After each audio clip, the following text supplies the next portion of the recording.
Salam jumpa para pemirsa yang terkasih dalam Yesus Kristus. Kita berjumpa kembali dalam Today's Breakthrough. Hari ini kita akan belajar bahwa tidak ada yang mustahil bagi orang percaya. But everything is possible. Kenapa saudara-saudara? Ambil Alkitab Anda dan Anda catat semua firman yang keluar di layar televisi Anda. Dan kita belajar dan membuat generasi yang sukses dan beruntung. Sama seperti Musa menghasilkan Yosua, Elia menghasilkan Elisa, kita menghasilkan orang-orang sukses yang jauh lebih sukses dibandingin guru-gurunya. Sebab pekerjaan atau pelayanan yang successful selalu menghasilkan successor. Oke? So, kita belajar bahwa Tuhan Yesus itu seorang mentor yang luar biasa. Dan saya kagum dengan perkataan dia waktu dia berkata di kayu salib. Sudah selesai. Kemudian Rasul Paulus berkata juga di kitab 2 Timotius 4. Kita buka sebentar. Saya kagum dengan kata-kata ini tapi nggak nangkep. Tapi sekarang saya mengerti. Dikatakan di pasal 4 ayat ke-6 surat yang kedua. Mengenai diriku, darahku sudah mulai dicurahkan sebagai persembahan. Berarti nyawanya habis dong, betul kan? Tapi sebelum habis, dia mau habisin bener nih. Dan dia berkata seperti ini. Dan saat kematianku udah dekat. Dengan dia katakan, darahku sudah mulai dicurahkan sebagai persembahan. Jadi dia gak ada satu tetes pun yang kebuang tuh. Dia mau curahkan habis. Lain dong, kalau cuman nyiram kan dikit aja netes begitu, betul atau tidak? Tapi kalau curahkan kan buluk, dibalikin semua. Berarti dia mau mati kosong. Satu pemimpin dan seorang mentor dan duta besar dan konsultan hamba Tuhan yang luar biasa yang kita sudah kehilangan saat ini. Dia meninggal November tahun lalu, Dr. Myles Munroe. Dan dia membuka pertemuan dia dengan ribuan hamba-hamba Tuhan dari Brazil. Dan saya kagum dengan perkataan dia. Dan dia berkata seperti ini. Jangan mati penuh. Mati kosong. Dan ini adalah apa yang Paulus katakan. Dia curahkan. Yesus pun apa? Aku berikan nyawaku. Aku give you my life. Dia nepuskan semua kan. Hilang loh tuh. Itu diberikan ke siapa? Waktu dia bangkit dari mati ada tahu diberikan ke siapa? Ke 12 muridnya kan. Terima rohku. Bayangin deh. Berarti setelah Yesus selesai sepenuhnya dengan tugas yang dipercayakan Allah Bapaknya kepada dia. Sebab dia kan bicara di Yohanes 5 ayat 19. Pekerjaan yang aku lakukan seperti apa yang kulihat Bapakku lakukan. Kalau aku gak lihat Bapakku lakukan, aku gak lakukan apa-apa. Terus kepada orang Farisi dia berkata seperti kitab Yohanes lagi. Kalau kamu gak percaya siapa aku, percayalah pekerjaan yang kulakukan. Sebab untuk itu aku diutus. Dia disuruh melakukan apa yang Bapaknya perintahkan kepada dia. Waktu pertama kali dia memberitakan firman. Setelah dia dibaptis Islam oleh sepupunya sendiri. Lulus pencobaan di padang gurun. Iblis KO. Knockdown. Mundur. Karena dia pegang hukum. Dia jalan bersama hukum.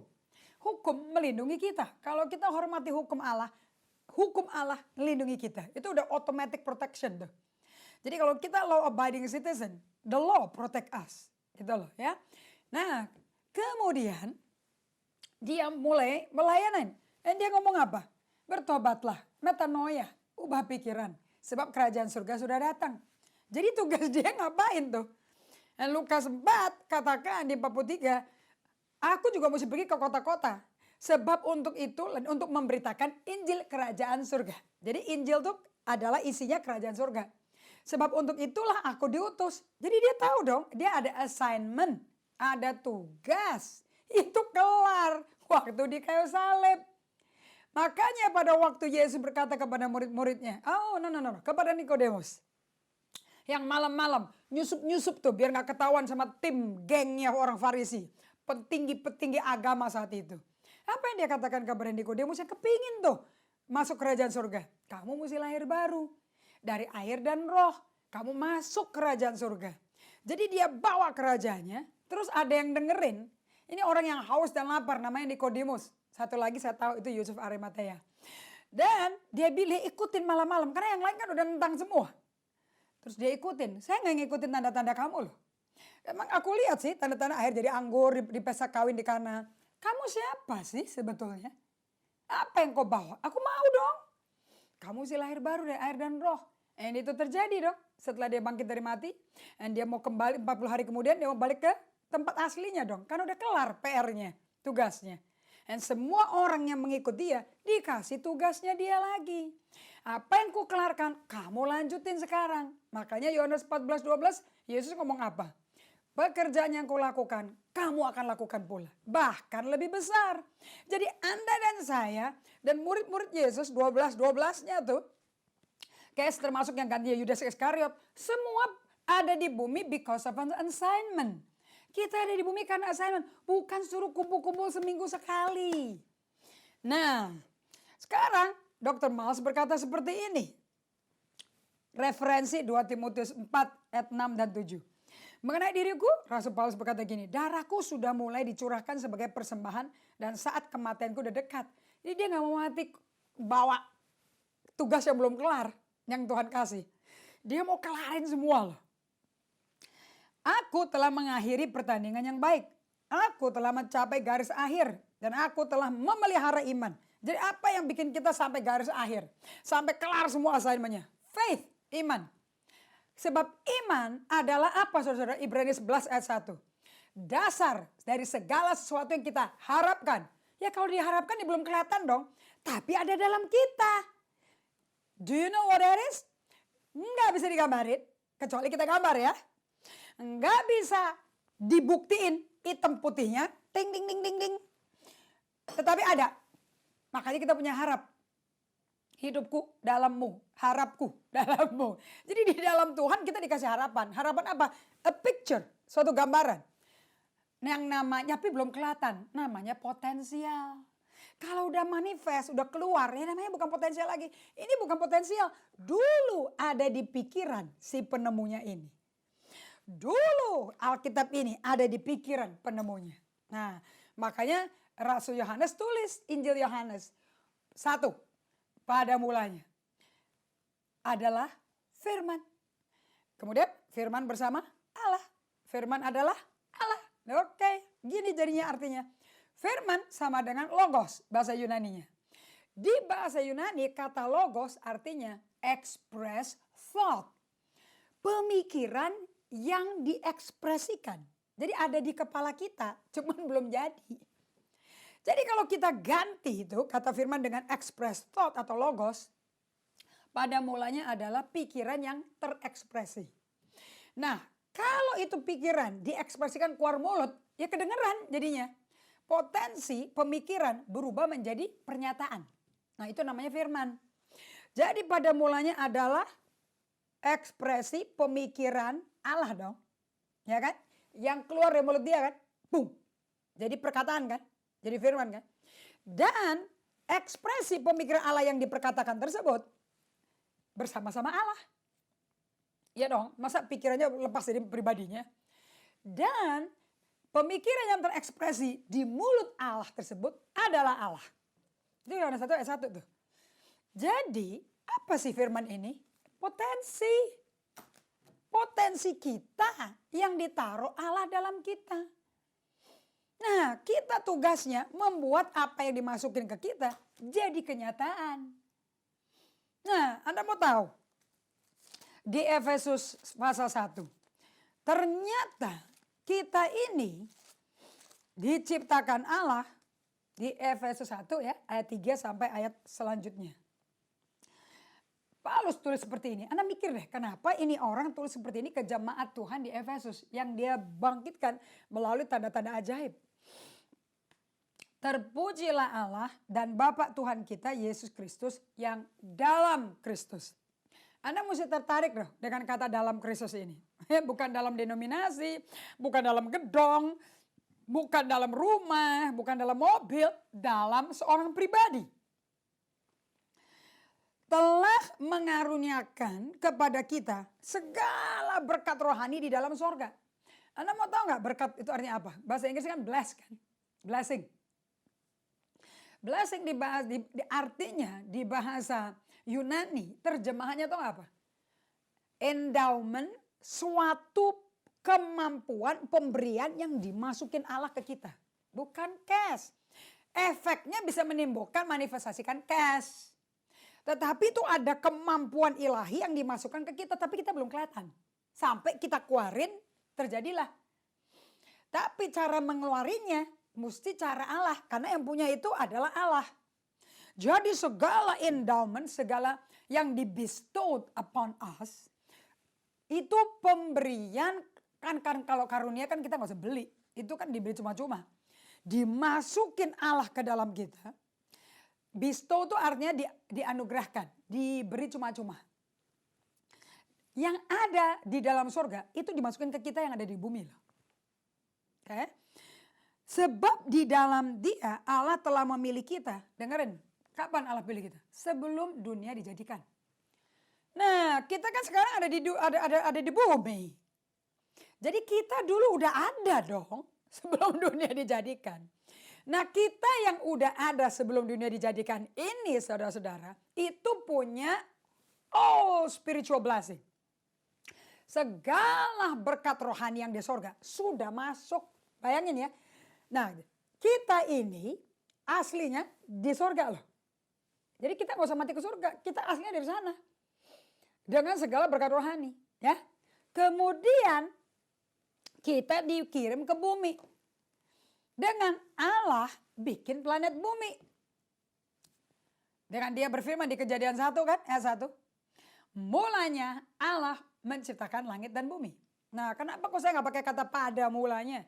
Sebab Allah itu adalah alfa, mula. Jadi kalau kita bilang pada mulanya, berarti Allah hidup di dalam waktu. Padahal Allah kekekalan. Dia hidup dalam selama-lamanya dan selama-lamanya. Nggak ada 24 jam per hari buat Allah. 24 jam per hari itu ada di dalam Dia. Jadi kalau Dia nggak mulai langit dan bumi, itu jam nggak mulai. Pada mulanya, ya Allah adanya. Makanya Yohanes 1 ayat 1 berkata, pada mulanya adalah firman. Yang firman tadi apa saya jelaskan? Pemikiran yang diekspresikan keluar dari mulut Allah dong. Dan firman tersebut bersama Allah. Firman adalah Allah. Jadi mula itu siapa? Bukan mula itu ada apa. Mula itu siapa. Jadi Dr. Miles berkata seperti ini. Waktu dia dapat pewahyuan ini ya. Dia tuh dikasih penglihatan sama Allah. Dia bilang, Miles, kalau aku bawa kamu ke jalan yang gak kelihatan. Di pojok yang tidak kelihatan. Yang gak menggantung apa-apa. Terus kamu jabatan tangan sama Allah. Kamu jabatan tangan sama siapa tuh? Dia bilang jabatan tangan sama semuanya. Karena jalan di dalam Allah, pojok di dalam Allah, topangan semua di dalam Allah, bumi semua, alam semesta kan di dalam Allah. Jadi dulu Allah tuh ngandung semua, ngandung bumi, ngandung langit. Nah kita lihat ya, lihat Mazmur 90. Tuhan, Engkaulah tempat perteduhan kami, turun temurun. Ini dahsyat nih, Musa bermazmur. Apa sih yang dia lihat?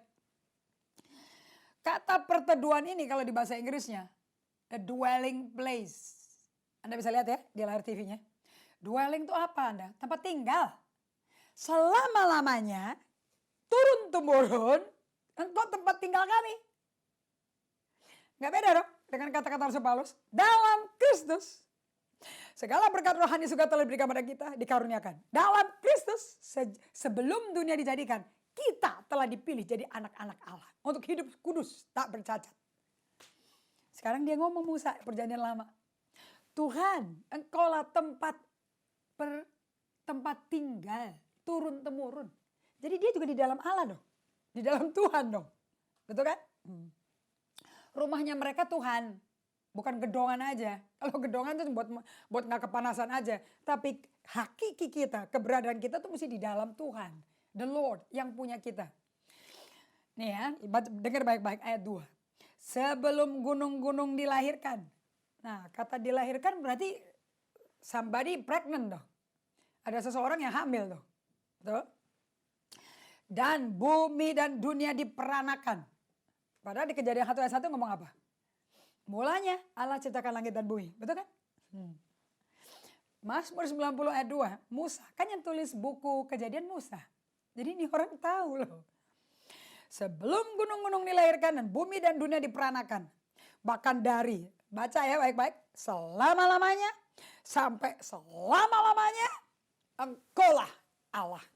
Berarti semuanya dari selama-lamanya sampai selama-lamanya ada di dalam Allah. Anda di dalam Allah. Langit bumi ada dalam Allah, Saturnus, Jupiter, matahari, bulan, bintang, galaksi, semuanya di dalam Allah.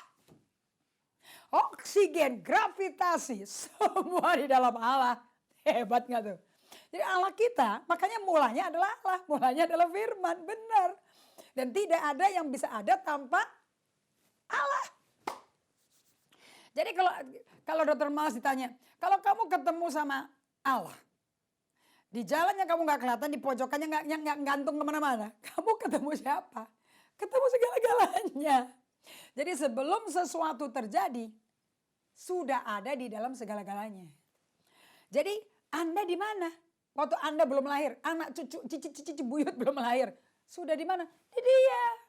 Makanya Daud berkata di Mazmur 139 ayat 14-17, aduh, sebelum aku dijadikan di dalam rahim ibuku, dalam tempat yang gelap, orang aja gak bisa lihat, Tuhan bisa lihat loh. Dan buku kehidupanku ditulis oleh Engkau, ya Allah. Okay? Siapa yang bisa jauh dari Engkau? Orang kita semua di dalam Dia, kok mau kabur dari Dia gimana? Kan gak mungkin dong, gitu kan? Dan ayat 17 Daud berkata apa? Gue gak tahu lagi deh. Siapa yang bisa memahami pikiran Allah? Coba kita lihat ya. Mazmur 139. Dan bagiku betapa sulitnya pikiranmu, ya Allah. Betapa besar jumlahnya. Nah iya dong, orang semuanya ada di dalam Dia. Masa kita mau keluar, kita yang keluar dari Dia bertanya, dek aku dari mana ya? Aku keluar dari mana ya? Dari Dia. Kita ini ada karena Dia, nggak ada Dia ya nggak ada kita. Nah ya, Kejadian 1 ya, ayat 26. Nih, dengar baik-baik nih. 3 pribadi ini, Allah Tritunggal, satu Allah ya. Mereka melakukan rapat di sorga. Marilah kita kan majemuk, menciptakan manusia serupa, segambar. Berarti Allah itu punya apa saudara? Pinter gambar. Bagaimana dia bisa ngomong segambar kalau dia nggak bisa gambar? Dia tahu dia gambarannya kayak apa. Rupanya kayak apa. Kan bukan rupa paras itu. Kayak likeness. Jangan kau serupa dengan dunia itu loh. Kan bukan wajah itu. Tapi berubahlah dengan pembaruan pikiran kan. Nah jadi pikirannya manusia itu wujudnya serupa kita. Nah saya sekarang mau tanya pada Anda. Allah ngomong ke Allah kan. Berarti manusia keluar dari Allah dong. Nah, dengan potensi Allah dong. Potensinya apa? Kuasai ikan di laut, kuasai burung di udara, kuasai ternak di bumi, kuasai seluruh binatang merayap. Kuasai. Kok bisa? Kejadian 2 ayat 15, usahakan, kelola. Ayat 16, aku perintahkan makan semua dari hasil sini. Ayat 17, jangan makan buah pengetahuan yang baik dan jahat. Kau mati hari itu. Nah, kok bisa dipercaya sendiri di dalam taman yang begitu indah dan besar sekali, ada 4 sungainya loh. Tahu nggak kenapa? Sebab dia punya kemampuan Allah, dia punya potensi Allah, kelas Allah. Allah bikin langit bumi dan isinya, ya terang yang ditaruh serupa gambar dia, ya sama. Nangkep ya? Itu Paulus tulis di Ibrani 11 ayat 1. Iman, itu kalau mau yang potensi itu jadi kenyataan, Anda mesti pakai iman. Sebab iman dasar segala sesuatu yang kita harap. Harap di dalam dong, belum keluar dong. Masih ngandung gitu. Dan bukti segala sesuatu yang kita belum lihat tuh. Bukti belum lihat tapi ada buktinya. Ya kenapa ada di semua di dalam. Kalau seorang wanita, seorang ibu hamil. Ya kan? Oh aku hamil loh. Mana anaknya? Nggak kelihatan dong. Tapi ada nggak? Ada, dia juga tahu kalau dia ada. Oh sudah terlambat haid. 1 minggu, 2 minggu, kebablasan 2-3 bulan ya sudah. Kalau ke dokter, teng dong, ada isinya. Tapi kan belum kelihatan kan ya. Kalau itu tuh Einstein, kalau itu tuh Bapak Mozart, Bach, belum dong. Kenapa? Potensi. Nanti dia lahir ke bumi pun itu masih potensi seorang pria yang berkaliber. Coba kalau ada orang abortus. Ya, seandainya Bach atau Mozart di abortus. Coba bayangin, coba Abraham Lincoln di abortus. Amerika nggak ada presiden yang mengalahkan, memberhentikan perbudakan dan diskriminasi kulit. Nggak ada. Coba kalau Mozart dimatiin, nggak ada kita musik-musik yang begitu indah. Dan karya-karya tulisan partitur, not-not balok yang indah sekali buat generasi berikutnya melanjutkan talenta yang lahir di dalam mereka. Tapi mereka belum ketahui. Begitu dengar Mozart, aku kok suka ya? Kok sama ya? Kok passionnya sama ya? Generasi baru kebuka kan? Nah, iman adalah cara untuk membuat potensi menjadi kenyataan. Dan caranya iman dilepaskan gimana?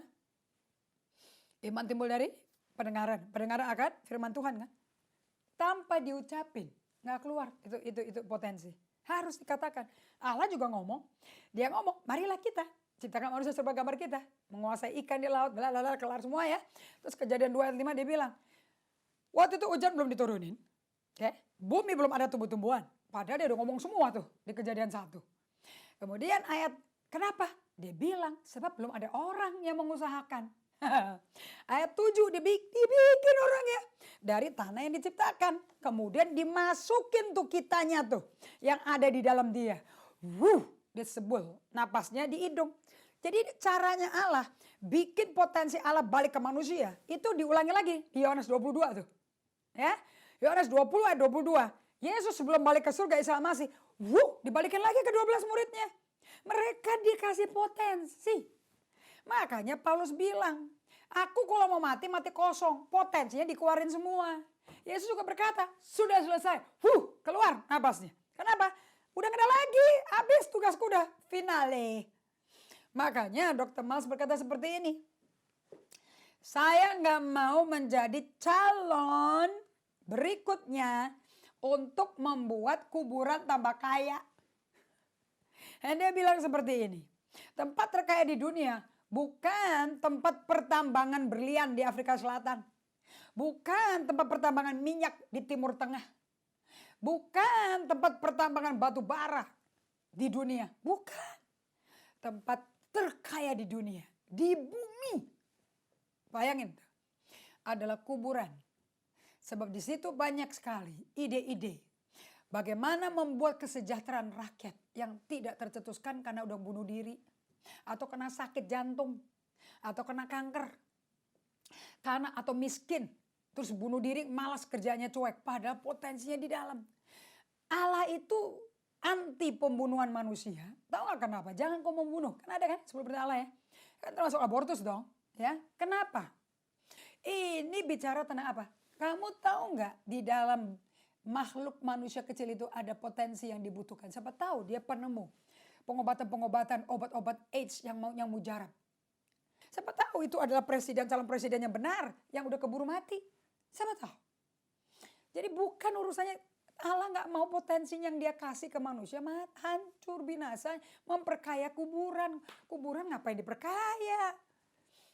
Itu kan matinya orang sama dengan minusnya keberhasilan dunia. Gitu apa tidak?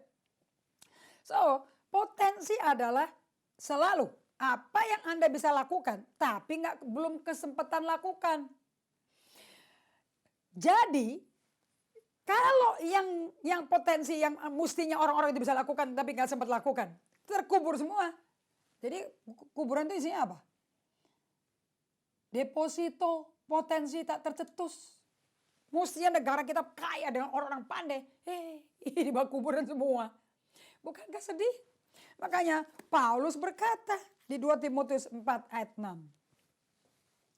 Mengenai diriku, darahku sudah mulai dicurahkan sebagai persembahan. Dan saat kematianku udah dekat. Ini orang kok matinya mantap sih. Kayak planning begitu. Kita kalau dengar orang-orang di ibadah, di gereja. Kita udah ngubur orang berapa banyak. Melakukan penghiburan berapa banyak. Aduh, kayaknya tuh wah dramanya luar biasa. Itu karena belum semua potensi keluar udah pulang. Coba semua potensi keluar udah dipersiapkan semua. Timingnya jelas. Nggak mungkin histeris. Gitu loh ya. Ayat 7. Aku telah mengakhiri pertandingan. Bahasa Inggrisnya ya. Aku telah mengakhiri pertandingan iman yang baik. I fought the good fight of faith. Kalau mau bertanding yang bagus. Jangan pertandingan yang buruk. Aku telah mencapai garis akhir. Dan aku telah memelihara apa? Iman. Karena Allah menjadikan manusia pakai perkataan, saudara. Jadi kita juga bisa lepasin. Aku lebih dari pemenang. Tidak ada mustahil bagi orang yang percaya. Jangan jadi hamba uang. Tuhan tidak akan membiarkan kita atau melantarkan kita. Allah dengan yakin kita berkata, Allah di pihak kita. Apa yang manusia bisa buat pada kita? Nah waktu Anda keluarin begitu, potensi Allah keluar dari dalam kita. Oke? Ayat 8, sekarang. Timingnya ini momennya jelas sekali. Allah kita Allah yang punya waktu dan musim loh. Sekarang telah tersedia bagiku mahkota kebenaran yang akan dikaruniakan kepadaku oleh Tuhan. Hakim yang adil. Jadi kita nggak menyembah pendeta loh ini hakim loh ini. Dia yang kasih judge. Teng, kamu berhasil finish dengan baik. Kita bisa ngomong aku udah kelar nih Tuhan. Tuhan yang nentuin belum apa sudah. Makanya orang mati tuh diambil nyawanya tuh haknya Tuhan karena dia hakimnya. Karena dia taruh potensi dalam Anda. Dia yang tahu tuh potensi udah kelar belum atau masih terpendam. Dia tahu. Makanya orang dibangkitin dari mati. Itu bukan mujizat. Dia mau tuh potensi belum keluar semua. Oke, jangan bikin drama ya. Sekarang telah tersedia bagiku mahkota kebenaran yang akan dikaruniakan kepadaku oleh Tuhan Hakim yang adil. Pada harinya. Tetapi bukan hanya kepadaku loh, melain juga kepada semua orang Anda pemirsa yang terkasih. Yang merindukan kedatangannya. Tuh, jadi kita gak mati loh. Faktanya sampai Tuhan datang. Kalau kita perjamuan suci kan juga kan. Kita ngambil tubuh dan darah yang dipecahkan. Kita minum darah yang curahkan. Betul atau tidak? Sampai untuk memperingati kita akan kematian dan kedatangan dia kan. Nah, kalau dia datang lagi dia gak mungkin jemput orang mati di kuburan dong. Kita semua bangkit dari mati. Kenapa kok kita dibangkitin dari mati? Habisnya potensinya umurnya selama-lamanya sampai selama-lamanya. Nggak bisa kelar selama 90 tahun di bumi. Itu sampai selamanya. Sampai kita dimelekin lagi di kuburan. Nah kalau Anda putus hubungan dengan Allah kita. Tidak di dalam Kristus. Ya Anda bangkit lagi dari mati. Cuman ke bawah. Kalau Anda tetap berhubungan dengan Yesus Kristus Tuhan empunya Anda. Bangkit lagi. Suruh ngapain saudara? Dia datang pakai bumi baru. Yerusalem baru. Bumi yang lama dihancurin. Apa yang lakukan? Dia bikin. Ayo mulai kerja lagi. Aku rajanya. Aku ada di bumi. Mulailah bumi baru. Seperti ide dia yang ada di surga. Makanya doanya. Datang kerajaanmu. Jadilah kehendakmu. Untuk itu terjadi tau gak? Bumi baru mesti datang. Oke, kita lanjutkan lagi dalam episode berikutnya. Dan kita akan belajar detail. Untuk apa Anda hidup? Kenapa kita berharga? Kenapa kita bernilai? Kenapa kita disebut biji mata Tuhan? Karena kita mengandung potensi. So saya berkata dengan Tuhan tidak ada mustahil. Karena dalamku penuh dengan potensi yang belum dibuka. Untapped potensial. Ada di saya, ada di Anda. Kita jumpa lagi. Tuhan berkati.